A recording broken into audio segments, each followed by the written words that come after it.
Why is Trump trying to get Powell to resign?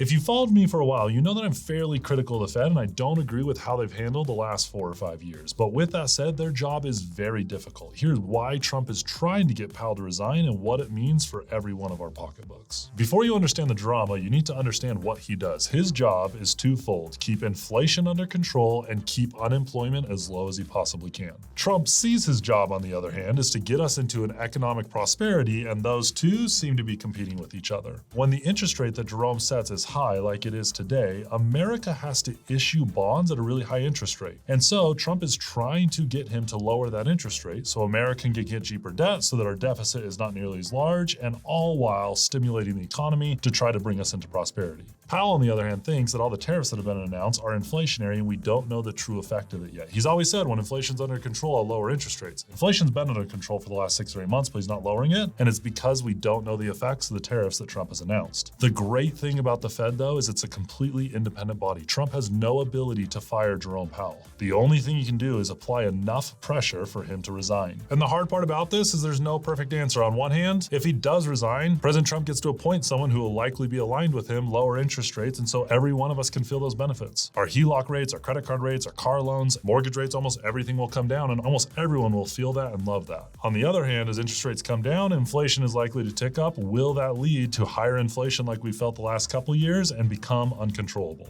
Do you think Jerome Powell should resign? And if he should we be lowering interest rates, or do you think inflation is still not under check? Let me know your thoughts down below, and as always, follow me if you're looking to grow your net worth.